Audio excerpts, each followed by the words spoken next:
A estratégia depende do contexto. Um deles, por exemplo, a inteligência artificial. Quando eu entro e apresento uma geopolítica, olha que interessante. Mas por onde começar?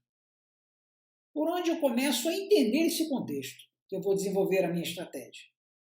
Como é que eu identifico ameaças e oportunidades que de qualquer forma vão me impactar?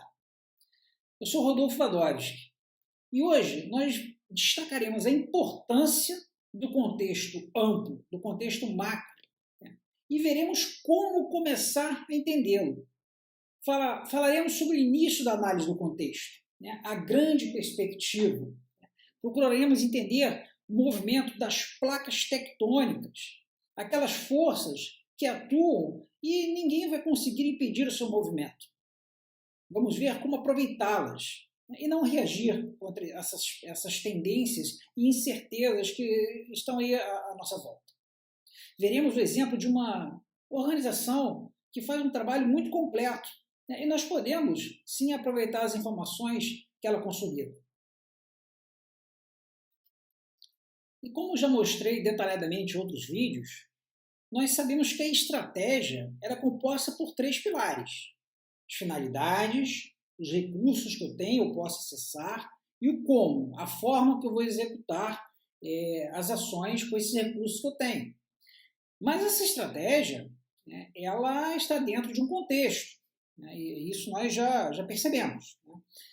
E esse contexto tem que ser analisado no detalhe, porque eu vou ter que levar em consideração o que o meu concorrente ao lado está fazendo. Ao lado, seja fisicamente ou no mundo virtual, né?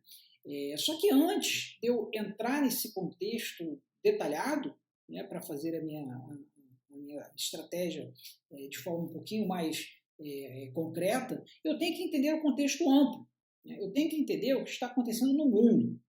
Quais são as grandes forças que atuam nesse contexto, né? Essas forças são divididas basicamente em tendências, né, que estão caminhando numa direção mais ou menos conhecida, e incertezas, que a gente já sabe que não sabe para onde elas vão caminhar, né? Então, como é que eu começo, né, a ter essa visão macro do contexto? É o que eu gosto de dizer, né, de chamar de a visão da águia. A águia, antes de executar a sua caçada, ela faz um voo alto. Ela analisa tudo o que está acontecendo à esquerda, à direita, à frente, embaixo, né? E ela vai fazendo uma comparação das diversas oportunidades que vão surgindo na sua frente. Muito provavelmente, quando ela está bem alto, ela deve identificar 3 ou 4 opções, né, de presa. Mas só após essa análise mais macro é que ela vai começar a mergulhar, né, e o seu campo de visão vai começar a estreitar, né, para aí sim ela fazer o seu ataque certeiro. Dessa forma, né, da mesma forma, nós, quando vamos desenhar a nossa estratégia, obviamente que a gente tem que entrar em detalhes do que está acontecendo no nosso estado, na nossa cidade, né, com os concorrentes que atuam na nossa mesma atividade, como é que estão nossos parceiros, né, como é que está nosso ecossistema mais próximo do dia a dia. Obviamente, esse contexto faz parte da análise. Mas o que a gente está vendo neste vídeo agora, né, a gente está focando no contexto amplo, né, e em outras oportunidades a gente vai ver como é que a gente consegue dar um pouco mais de detalhamento, mais especificidade no nosso contexto. Mas hoje o que a gente vai entender é o conceito amplo, né? E essa análise do conceito amplo, a maioria das pessoas que está trabalhando com estratégia, ela não vai fazer isso no dia a dia. É claro que eu terei especialistas dedicados a essa análise mais ampla, mas essa análise mais ampla é o primeiro passo da minha estratégia. O que eu não posso fazer, né, o que seria, a princípio, um erro, seria ir contra uma tendência, um movimento desse mundial, que certamente faria com que eu fosse atropelado.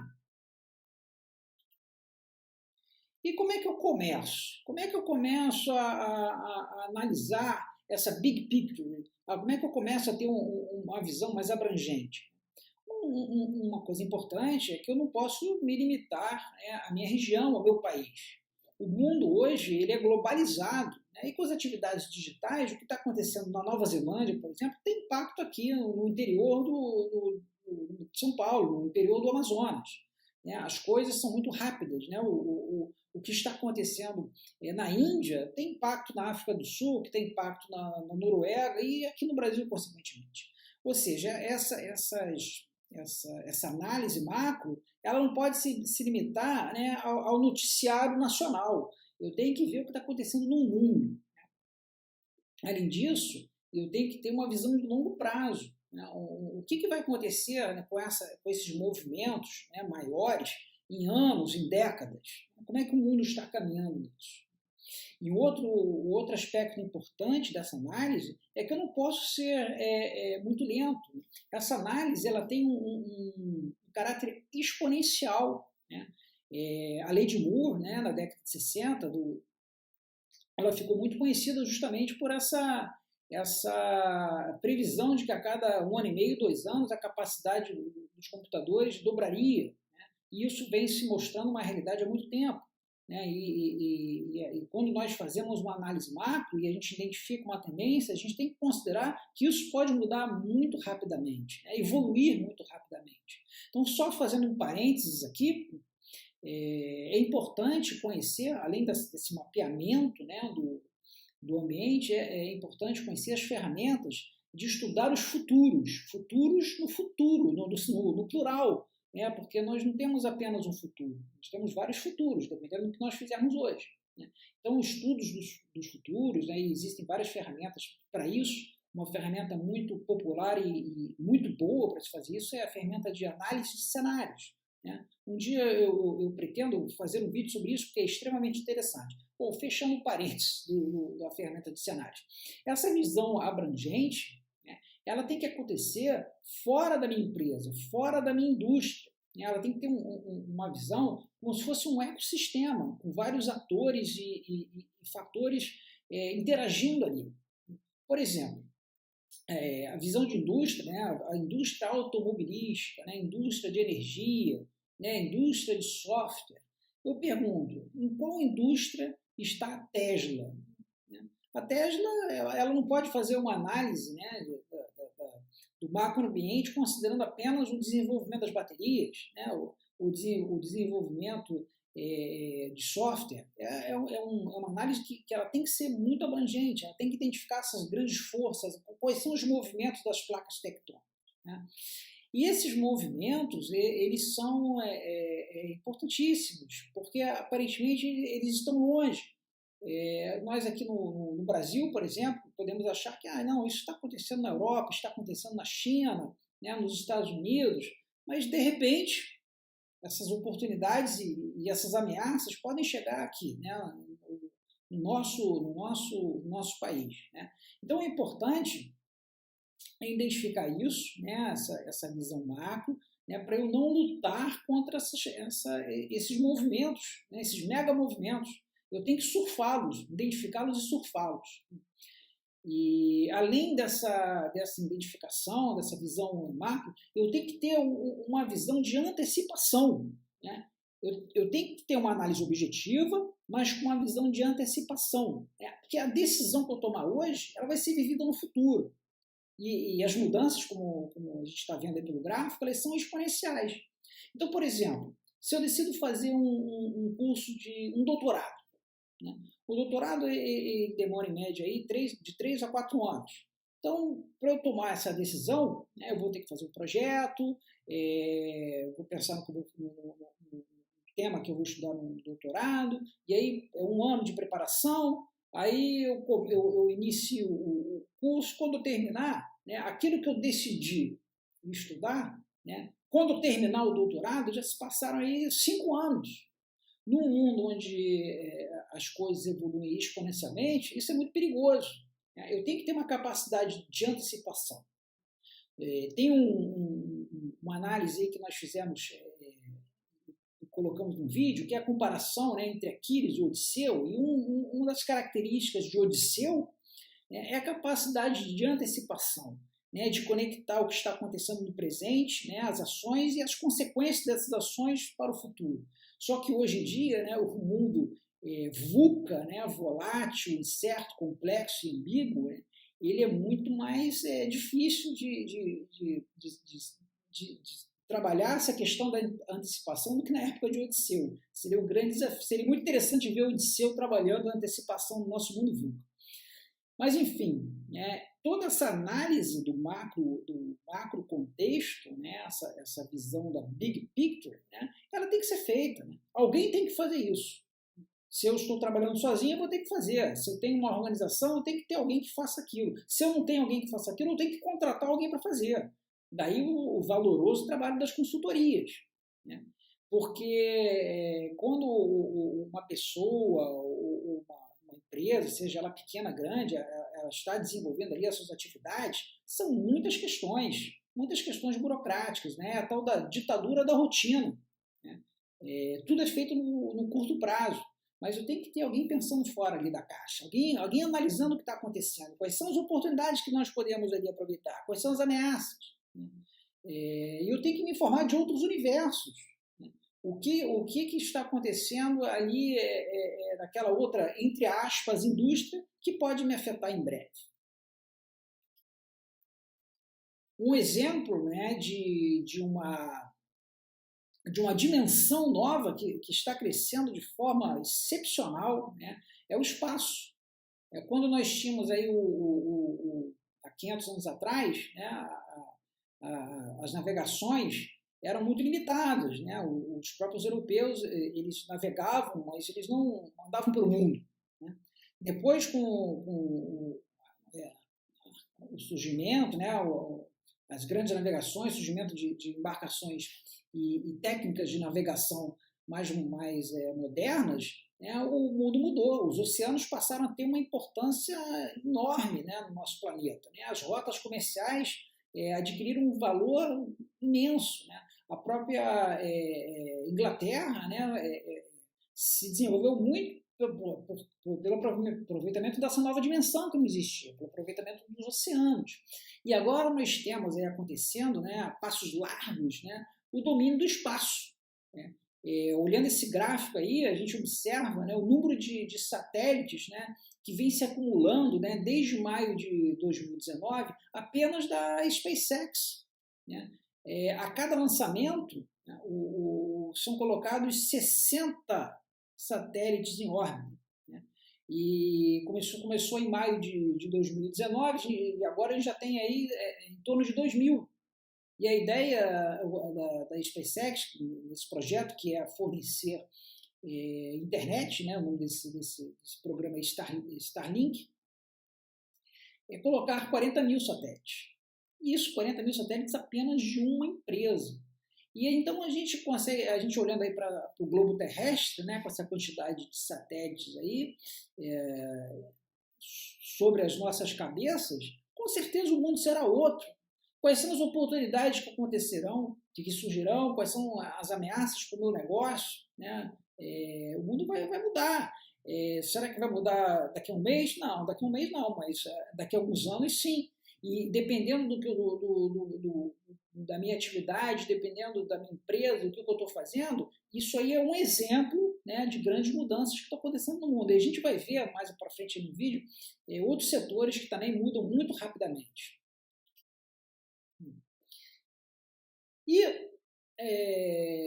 alguém pode trazer aqui o argumento de que essas análises macro, né, isso tudo é muito grandioso, né, fora do meu escopo, eu não preciso fazer isso, eu tenho as coisas ali do dia a dia para resolver e eu trabalho aqui no Brasil e aqui temos os nossos problemas. Né?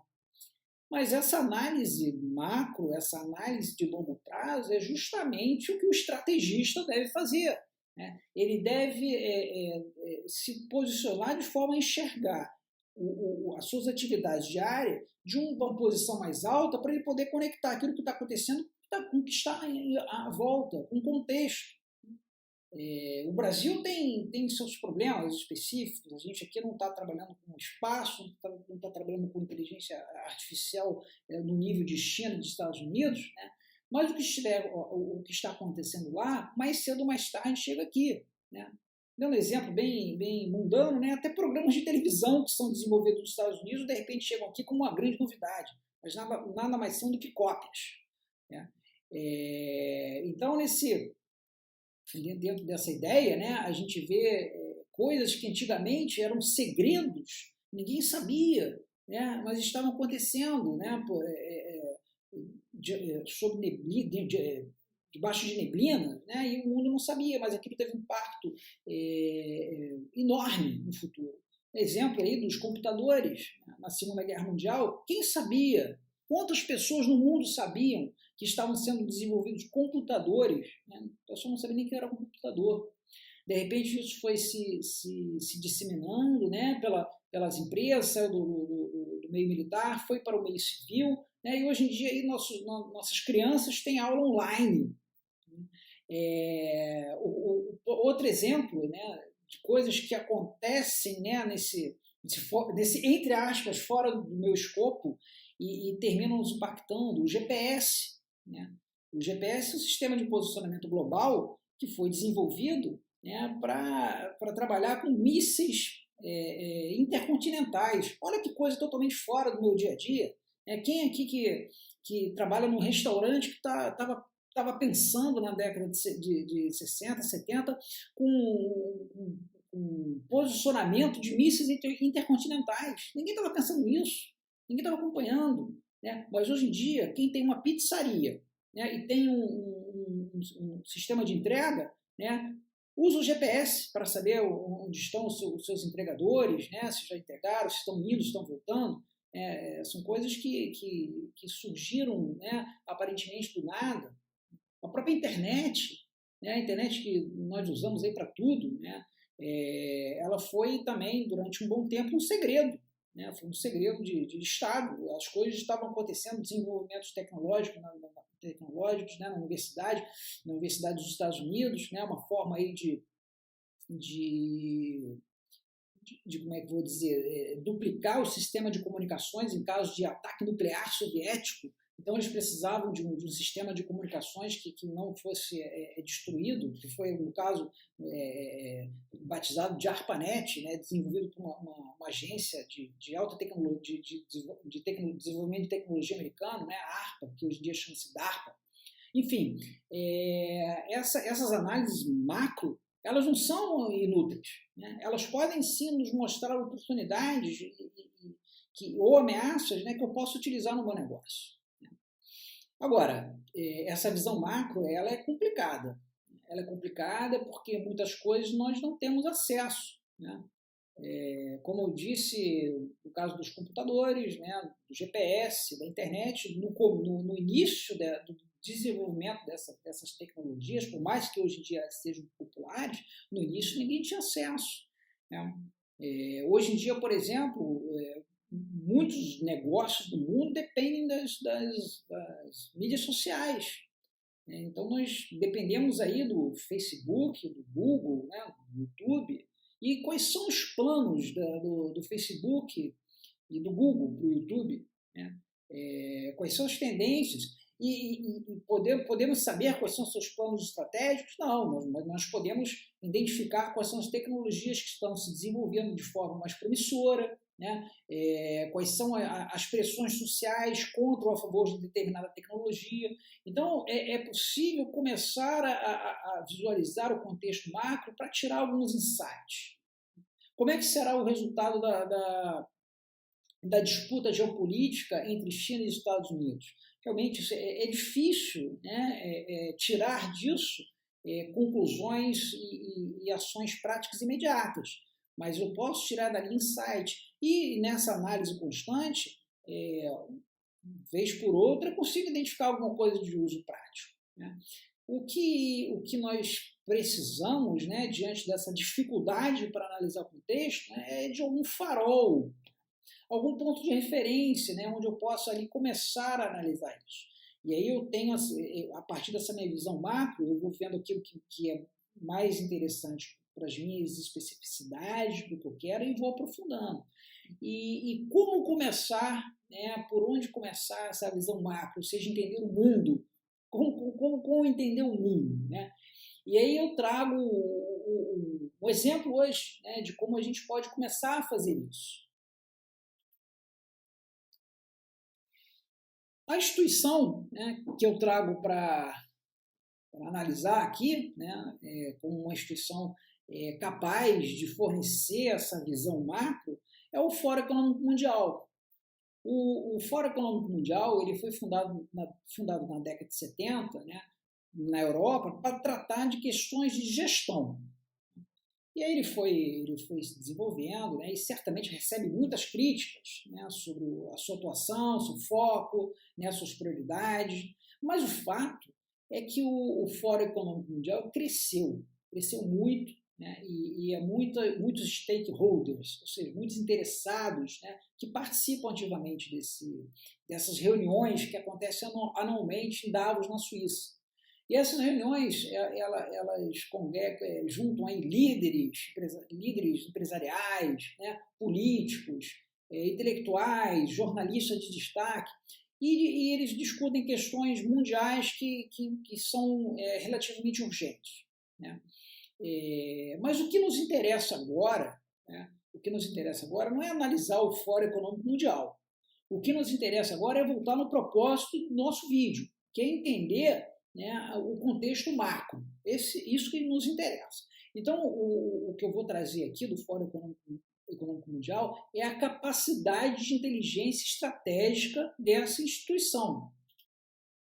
Eu retirei alguns extratos, né, de relatórios do Fórum Econômico Mundial. E aí eu estou colocando a imagem aí de algum texto, né, e eu destaco o seguinte, né, eles alegam que, direto ou indiretamente, mais de 350 mil profissionais de todo o mundo, né, de empresas, governos, da academia, terminam de uma forma ou de outra contribuindo para as análises do fórum, né? E é uma mistura aí de experts humanos, né, com inteligência artificial, né? E o objetivo desses trabalhos, né, é trabalhar justamente com antecipação, né, aquilo que eu comentei do Odisseu, uma característica do Odisseu, trabalhar com antecipação, e essa antecipação ela é trabalhada analisando o presente, né, e procurando identificar as consequências do que está acontecendo agora, né, a conexão entre causas e consequências, né. Eles também procuram monitorar, né, porque essa análise ela é dinâmica, ela precisa ser feita o tempo inteiro, né, de modo que eles possam sugerir ações para influenciar, né, nessas forças que atuam no contexto mundial. Um outro extrato que eu apresento aqui, né, ele relata, né, que a inteligência estratégica do Fórum Econômico Mundial ela cobre uma diversidade de tópicos. Isso é muito importante, evitar a visão estreita, né? Eu analisar diversos tópicos aparentemente distintos para depois fazer uma síntese, né? E essa síntese ela também tem que ser feita com pessoas, né, que tenham visões diferentes para poder reduzir os vieses, né? Então o Fórum Econômico Mundial ele procura utilizar a colaboração, né, de outras organizações para poder consolidar todo esse conhecimento. E um outro extrato também de um relatório, né, que eu tirei, que eu achei muito interessante, é o uso do machine learning, né, para analisar, né, a utilização de machine learning para analisar diversas fontes, né. Ele diz aí que analisa por dia mais de 1000 relatórios e artigos, né, de fontes variadas. Na minha opinião, né, isso tudo, né, gera uma informação de altíssimo valor, né, para a gente poder analisar o mundo, né, o contexto macro, né, porque combina informações qualitativas, né, informações qualitativas dos experts, né, que participam dessas análises, e informações quantitativas, né. Eu consigo conjugar as duas coisas, o que é muito importante. E seria impossível uma pequena organização, uma pequena empresa, fazer essa análise. Não dá. Né? Então, por que não utilizar essas ferramentas, essas informações que estão lá disponíveis? Então, por exemplo, né, quais seriam as tecnologias, né, que atualmente são consideradas mais impactantes pelo Fórum Econômico Mundial? Né? Diante desses relatórios, desses estudos, atualmente, ele relaciona aí essas tecnologias que estão apresentadas aí, né? Realidade virtual e aumentada, computação quântica, inteligência artificial, impressão 3D, blockchain, né? A questão do desenvolvimento da energia, especificamente baterias, né? E energias renováveis, a questão do 5G, biotecnologia, internet das coisas, ciência dos materiais, né? Automação e robótica e interação humano-máquina. Essas tecnologias, elas estão aí evoluindo de forma exponencial. É preciso monitorar o que está acontecendo, né? Porque um desenvolvimento rápido, por exemplo, um salto que pode acontecer na computação quântica, pode mudar muita coisa. Né? Os negócios, desde pequenos negócios até grandes negócios, podem sofrer disrupções com essas alterações. E essas informações, né, elas são, além de discutidas nessas reuniões anuais em Davos, elas são consolidadas em diversos relatórios. Vale a pena acompanhar esses relatórios do Fórum Econômico Mundial, que tratam de questões bem interessantes. Ele tem um relatório geral, né, que normalmente sai uma vez por ano, tem relatórios que tratam de tecnologia de forma mais ampla, tem alguns que tratam de tecnologia emergente. Então, acompanhar, né, essas informações faz com que eu tenha uma consciência maior do contexto macro. E além desses relatórios, dessas reuniões, né, o Fórum Econômico Mundial disponibiliza informações atualizadas em forma gráfica. Né? São imagens com visões abrangentes que conectam indústrias, né, mais uma vez, entre aspas, diversas. Né? Eu vou entrar no site agora para nós darmos uma olhada em como essas informações são apresentadas. A gente entra no World Economic Forum, aí procuramos aqui por Strategic Intelligence. E aí tem um menu aqui. Nesse menu tem vários tópicos que foram estudados pelo Fórum Econômico Mundial. E eu vou entrar aqui no Global Issues. Quando eu entro aqui, eu vejo uma série de tópicos, né, que foram estudados que são estudados pelo pessoal do Fórum Econômico Mundial. Né, e cada um desses tópicos ele é detalhado, né, quando eu entro em um deles. Então, eu vou entrar aqui, por exemplo, na inteligência artificial. Quando eu entro, né, é apresentado aqui um gráfico muito interessante, né, porque o tema que eu estou estudando ele vem aqui para o centro, né, Artificial Intelligence, e aqui à direita eu tenho um sumário bem simples sobre esse tópico. Né? Então, por exemplo, aqui ele fala das contradições da inteligência artificial, né, que ao mesmo tempo que é uma ferramenta poderosa, ela ainda tem limitações, né, e pode ser utilizada para melhorar a vida dos humanos ou então para piorar, né, as desigualdades sociais, etc. Né? É uma questão que é desenvolvida tecnicamente, mas tem um impacto social muito grande.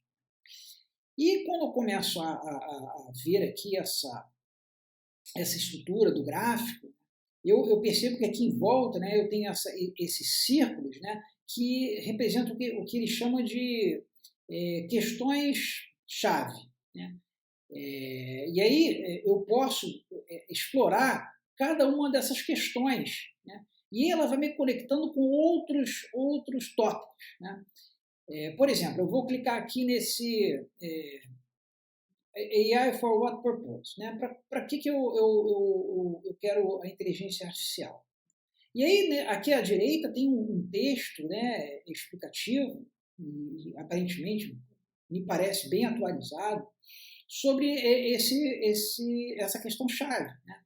E ele comenta aqui sobre a escassez de talentos, né, de pessoas capazes de desenvolver inteligência artificial. Muitos países não têm pessoas que consigam desenvolver isso, né? Como é que a inteligência artificial deveria ser usada para beneficiar a humanidade? Fala também de ameaças, né? Por exemplo, reconhecimento facial, né? Que é um emprego da inteligência artificial que pode comprometer a privacidade das pessoas, né? Pode ser usada como uma ferramenta de estados totalitários, né? Estados opressores, como, por exemplo, nós sabemos que na China a quantidade de câmeras nas ruas é muito grande. Então, o cidadão ele anda por ali e ele não tem privacidade, até porque o reconhecimento facial ele justamente ele identifica a pessoa que está passando por ali e, a partir da identificação da pessoa, ele tem todos os dados da pessoa. Então, isso é um problema. Né? Como lidar com isso? Existem muitas discussões. Né? Outra questão também que ele chama atenção aqui, né? na questão da justiça criminal, né? Onde a inteligência artificial é usada, e a inteligência artificial ela pode ter vieses muito, muito grandes, né? Porque ela trabalha com bases de dados, e não é que a inteligência artificial ela seja enviesada, mas ela pode trabalhar com bases enviesadas, né? Algoritmos que podem ter alguma tendência. E a outra questão que ele levanta também é justamente o benefício que a inteligência artificial pode gerar para a sociedade. E esse benefício ainda não é muito claro, porque, como nós falamos ali, tem uma escassez de profissionais na área de inteligência artificial, e esses profissionais terminam indo para as empresas que pagam melhor, né? Onde há uma possibilidade de lucro, como, por exemplo, as empresas de veículos autônomos. Essas empresas estão contratando muitos profissionais, há uma escassez de pessoas capazes de desenvolver isso, né? E uma outra área também que a inteligência artificial termina sendo muito utilizada e absorvendo recursos humanos é na área de defesa, né? Existe uma competição muito grande aí entre Estados Unidos, China e também a Rússia, né? Para dominar essa tecnologia, que ela é uma tecnologia crítica. E aí, quando eu navego por aqui, né, por exemplo, eu venho aqui nessas questões chaves, né, e é interessante que à medida que eu vou clicando em uma questão chave dessa, ele mostra as conexões que existem com outros tópicos, né, e para cada um ele traz um texto. Então, por exemplo, né, eu vou clicar aqui, né, no impacto geopolítico da inteligência artificial. Quando eu clico aqui, né, ele traz conexões, né, com outros assuntos. Então, por exemplo, eu vou direto aqui na geopolítica. Quando aperto aqui geopolítica, olha que interessante, a figura ela se altera, o assunto geopolítica vem para o centro, né? E a partir daí ele traz outros temas, por exemplo, as mudanças econômicas, né? O populismo, nacionalismo, né? A competição tecnológica, etc. Né? E uma das questões aqui que ele levanta são os perigos ambientais. Né? Então, se eu for esse aqui ele é considerado uma questão chave da geopolítica, né? Faz sentido, a gente percebe que isso aqui é muito interessante. Quando eu aperto aqui, o que acontece? Eu vejo as conexões, né? Quais são os aspectos, né, que representam um perigo ambiental e estão conectados com geopolítica. Tem que a segurança internacional, a questão da água, né, da escassez da água, né, o desenvolvimento sustentável, os riscos globais, mudança climática. Né. Vamos ver aqui um ponto um pouco mais concreto, né, óleo e gás. Aí o óleo e gás ele vai para o centro, né? E aqui ele tem um sumário, né, do óleo e gás, que ele fala que o óleo e gás eles foram muito importantes, né, para a economia ao longo do último século, né, mas em que pese aí a pressão por energias renováveis, o óleo e gás ainda representa mais de 50% da energia consumida no mundo. E aí ele levanta aqui algumas questões. Será que já se atingiu o pico? ou isso ainda está aumentando, né? E se estiver aumentando é por causa da pressão dos países em desenvolvimento, né? Então, aqui no tópico óleo e gás, eu tenho, né, as questões chaves. Então, por exemplo, aqui, a incerteza da demanda, né, que a gente já estava comentando. Se eu quiser aprofundar o tema, eu venho aqui, né, e vejo quais são os tópicos que estão relacionados à incerteza. Aqui tem um texto explicativo. Eu lembro que o objetivo da nossa conversa hoje não é entender cada um desses tópicos. O objetivo é mostrar uma maneira, né, de nós conseguirmos informações relevantes para entender o contexto macro. Né? Então, aqui na Demand Uncertainty, né, a incerteza da demanda, eu tenho aqui nas explicações, né, a questão da pandemia. Né? A gente vê que é um conteúdo atualizado. A questão da pandemia, dos países em desenvolvimento, as políticas que os governos estão adotando, com relação aqui aos carros elétricos, né, que pode ter um impacto, né, a questão da tecnologia das baterias também, que é fundamental, que a partir do momento que eu tenho uma tecnologia revolucionária na capacidade que aumente a capacidade das baterias, né, eu resolvo um gargalo aí muito grande, porque armazenamento de energia é importantíssimo para energia solar, por exemplo. Não tem energia à noite, a energia solar à noite não existe, né? É só durante o dia. Energia eólica, só quando tem vento. Então a bateria é um gargalo muito relevante para a questão energética. Né? Então essas questões chaves aqui do óleo e gás, elas vão me possibilitando um entendimento mais amplo, né? O voo da águia. Eu estou voando aqui, se eu estou interessado em óleo e gás, é muito difícil ter uma empresa que vai atuar em todos os aspectos. É muito difícil. Mas no aspecto que eu estiver atuando, eu estou vendo esse tipo, tendo esse tipo de abordagem, eu estou vendo o que está acontecendo ao meu lado. Pode ser que tenha uma oportunidade lá, ou uma ameaça. Então essa visão da águia é muito importante. Passar aqui 10 minutos por dia navegando nesse site, dá a qualquer uma visão global muito interessante. Né? Então, por exemplo, aqui, na questão de demanda e certeza, eu tenho também países, análise por país. Então, se eu clicar aqui na China, tá? Aí traz aqui o sumário, né? O novo normal da China, que agora tem um modelo baseado no consumo, né? É o universo, né? Se a gente for aqui debater sobre a China, a gente não acaba esse vídeo nunca. Né? O que eu queria mostrar é que esse tipo de informação ele é muito relevante, ele é profundo e pode nos ajudar a consolidar nossa visão macro. Quais são as grandes tendências do que estão acontecendo? Então, vou voltar aqui para esse menu, né? E vejo que, falando sobre China, né? Veja que, se eu clicar em economias, ele vai ter uma análise, né, para quase todos os países. Né, países que nós normalmente não exploramos muito, mas dependendo da empresa que eu trabalho, pode ser importante. Né? Aqui as opções de análise são enormes. Né? Vamos pegar aqui, por exemplo, né, o que o Fórum Econômico Mundial ele entende do Brasil. Como é que ele resume o Brasil? Aqui, Brasil, ele fala aqui, né, da combinação, né, entre um mercado grande, né, com potencial ainda inexplorado.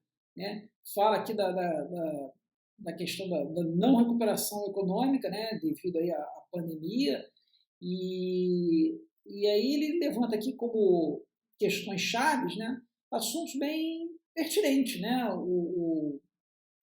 O comércio exterior brasileiro, né? O ambiente de negócios, né? Realmente é uma questão chave. Inclusão social é uma questão chave, né? Os desafios macroeconômicos, né, que ele levanta aqui, né? A questão da biodiversidade, né? Então, essa visão, né, macro, ela é muito importante, né? Ela é muito importante para nós começarmos a entender o contexto. Vendo aqui, só para finalizar essa exploração desse site, né, eu vejo aqui outros tópicos bem relevantes, né? Por exemplo, passamos aqui rapidamente, né, impressão 3D, 5G, né, o envelhecimento da população mundial, né, quantas oportunidades de negócios vão surgir, né, nesse mercado da terceira idade, né, poluição, blockchain, né, economia circular. Aí eu vejo aqui, por exemplo, cybersecurity, política de dados, né, empreendedorismo, né, o que aqui eu vejo, eu consigo ter uma visão macro de como está o empreendedorismo, tem relação com a educação de empreendedorismo, tem relação com inovação, né? Se eu clicar aqui, eu vejo, eu coloco a inovação no centro da minha análise, tem um sumário, né? Tem aqui as questões chaves, né? Tecnologia, né? Tudo a ver com inovação, né? A influência do governo, né? A inovação de modelos de negócios, né? Sistemas de inovação. Então, essa fonte, né? Ela é uma fonte muito interessante, né? Para formar essa visão macro, essa big picture, para a partir daí desse conhecimento amplo, né, eu ir tomar as minhas decisões estratégicas. E após nós analisarmos esse contexto macro, né, formar a nossa big picture, né, e ter identificado aí os atores, os fatores chaves, né, as relações, né, entre todos eles, né, como é que eu faço? Porque a estratégia, ela está dentro desse contexto, e ela procura equilibrar, né? A estratégia é uma arte e uma ciência ao mesmo tempo, que procura equilibrar aqui os três pilares tradicionais, né? Os meus objetivos, com os meus recursos, né? E como que eu vou utilizá-los. Tudo isso procurando reduzir o meu risco. E eu tenho que fazer isso dentro desse contexto. Mas como utilizar as informações da análise dessa big picture, né? Eu extraí dali informações interessantes, né? Como utilizar isso na prática, né?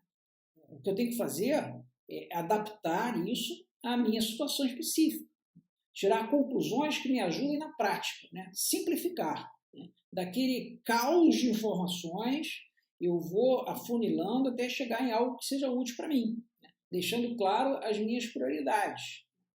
Existe um método para fazer isso, né? Esse método está consolidado aí no manual do Exército Americano, que trata de estratégia. Né? E como é que é esse método? O que ele sugere? Bom, esse processo ele começa com uma palavra em alemão, que eu vou tentar aqui pronunciar da melhor maneira que eu consigo. Weltanschauung. Ou seja, essa palavra ela significa uma cosmovisão do estrategista.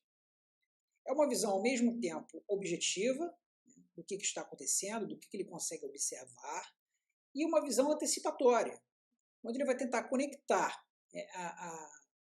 as ações do presente, né, com as possíveis consequências no futuro. E essa visão antecipatória ela vai levar em conta as forças que atuam no contexto, né, forças que podem ser tendências ou incertezas. Os três primeiros passos desse processo, nós podemos resumir como passos relacionados ao objetivo de longo prazo, à finalidade. Vemos aí o passo número 1, ele tem a ver com a necessidade estratégica, o estímulo, né, principal, né, ligado à aspiração, né, da pessoa, ou da organização, ou do país. Né? Aquilo ali vai dar um foco inicial. Em seguida temos o passo 2, né, que vai tratar dos interesses, os interesses que se tem relacionados àquela aspiração estratégica maior. Né? E aí, dentro desses interesses, né, que são variados, eu vou, no terceiro passo, né, classificar esses interesses, né, em níveis de intensidade. E aí eu tenho, basicamente, 4 níveis de interesse. Né? Aqueles interesses que afetam a minha sobrevivência. Né? Se eu não conseguir atingir aquilo, o meu negócio, né, o meu empreendimento, ele acaba. Após esse interesse de sobrevivência, eu tenho os interesses vitais, né, que são aqueles que geram consequências imediatas, né, para a minha estratégia. Logo em seguida, eu tenho os interesses classificados como importantes, né, que eles afetam, né, o meu core business, né, a essência daquilo que eu estou fazendo. Né. E, por fim, eu também tenho os interesses periféricos, né, que eles afetam, né, a minha estratégia, mas não o core business, não o principal. Resumindo aqui, então, a classificação desses interesses, né, ela seria os interesses de sobrevivência, que são aqueles interesses fundamentais, os interesses vitais, né, que têm consequências imediatas, os interesses importantes e os interesses periféricos. E por que eu preciso, né, classificar esses meus interesses? Justamente para poder depois identificar o que é mais prioritário. Bom, passando para o passo 4 do processo, né, vem o acesso à informação. Eu tenho que procurar acessar informações que tenham alguma relação com aqueles interesses que eu relacionei. Aqueles interesses já me dão algum norte, alguma referência para que tipo de informação eu tenho que buscar. E essas informações, eu tenho que buscar informações tangíveis e informações intangíveis. Eu tenho que buscar informações com relação a recursos, informações com relação a tecnologias que estão sendo desenvolvidas, informações com relação a mudanças sociais que podem impactar o meu negócio. Após eu começar a acessar essas informações, começar a relacionar aquelas informações que têm relação com meus interesses, eu vou buscar os fatores estratégicos. Dentre essas informações, que eu vou ter várias, eu vou selecionar aqueles fatores, né, que impactam os meus interesses. Esses fatores, eles têm que ter relação com os meus interesses. Né? Então, eu já afunilei um pouco. Comecei de informações que têm alguma relação com meus interesses, relação até bem distante. Né? Depois eu seleciono ali os fatores estratégicos e, por fim, né, importantíssimo, é selecionar os fatores estratégicos chaves. Esses fatores estratégicos chaves do contexto, lembrando que a gente está analisando o contexto. Esses fatores estratégicos chaves, eles que vão basear, né, as minhas decisões estratégicas em termos de finalidade, né, de recursos que eu vou precisar usar e de como eu vou organizar esses recursos para atingir os meus objetivos. Então, quando eu falo que a estratégia tem que estar conectada ao contexto, essa afirmação é verdadeira, mas ela é muito ampla. O que eu preciso é analisar esse contexto, identificar os fatores estratégicos e depois selecionar aqueles fatores estratégicos chaves que eu vou procurar usar para entrar no passo 7 desse processo. Eu vou usar esses fatores estratégicos chaves para poder influenciar o contexto ou mesmo para me proteger. Então, quando nós vemos esse processo, a gente vê que ele é bem coerente. Eu começo identificando aquelas necessidades estratégicas mais amplas, né, que eu aspiro. Depois eu vejo meus interesses, classifico esses interesses, passo a acessar as informações do contexto. Né, de todas essas informações, eu vou selecionar aquelas que são fatores estratégicos para chegar nos fatores estratégicos chaves sobre os quais eu vou montar a minha estratégia, que é justamente o passo 7. Há muita coerência nesse processo. Agora, para que esse processo realmente seja rico e tenha valor, eu tenho que começar analisando o macroambiente. Eu tenho que analisar os fatores que têm impacto global, aquelas grandes placas tectônicas, né? Forças contra as quais eu não consigo lutar. E aí eu vou afunilando, né? Fazendo uma análise do contexto cada vez mais próxima da minha realidade e das minhas aspirações. E esse processo ele vai fazer com que eu chegue ao final com uma lista de fatores, né, que poderá me ajudar muito a fazer uma matriz SWOT muito mais coerente. Porque essa lista de fatores, essa lista irá para a matriz SWOT ou como oportunidades ou como ameaças. E nessa análise do contexto macro, como é que eu sei? Como é que eu sei que eu estou evoluindo nessa análise? Como é que eu sei que eu estou tendo sucesso, né, nessa visão macro? Quando eu começo a perceber, né, que alguma novidade que eu leio uma fonte relevante, alguma conversa que eu tenho com uma pessoa que está conectada com a realidade, quando eu começo a associar novidades com o meu negócio, né? Será que isso tem algum impacto? Não, isso não está conectado ao meu negócio. Então eu começo a perceber o mundo e trazer aquelas informações mais amplas para o meu dia a dia. Eu consigo enxergar com mais facilidade as oportunidades e ameaças. Se eu for montar a minha matriz SWOT, eu recomendo até assistir um vídeo que eu fiz sobre matriz SWOT, um vídeo completo, né, desde as origens, né, os porquês da matriz SWOT, até como utilizá-la, né, como usá-la para tomar algumas decisões e começar a fazer estratégia. Se eu tenho essa visão macro, né, quando eu vou fazer aquela parte da matriz SWOT que trata de oportunidades e ameaças, eu vou fazer uma matriz SWOT mais relevante, mais bem feita. Então, concluindo, né, uma estratégia ela tem que estar conectada ao contexto. Né? E para eu entender o contexto, eu tenho que conhecer esse quadro geral. Eu tenho essa visão, né, dessas grandes forças, né, dessas placas tectônicas contra as quais eu não posso lutar. Eu tenho que entender o que está acontecendo e surfar essa onda. Né? E a partir dessa análise mais macro, que eu vou fazendo análise do meu contexto mais específico, do setor que eu estou trabalhando, das pessoas que estão envolvidas, da legislação do meu país, né? E aí eu vou afunilando para chegar em coisas mais palpáveis para tomar uma decisão concreta. Mas importantíssimo, né? Importantíssimo é que essa análise do contexto ela tem que ser feita constantemente, né? Ela tem que estar atualizada. Né? Ou você ou alguém tem que estar fazendo essa análise para você e me trazendo o resumo disso. Né? O contexto ele é VUCA, né? Volátil, certo, complexo e amigo.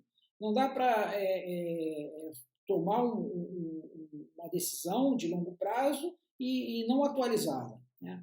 Porque a estratégia ela não é um plano de negócios, né? Ela não é um planejamento pouco flexível. A estratégia é uma atividade dinâmica. Eu espero que esse vídeo tenha sido relevante e tenha trazido insights interessantes para você e peço aí que deixe o seu comentário, né? E esse comentário certamente vai me ajudar a produzir conteúdos cada vez mais relevantes. Até a próxima.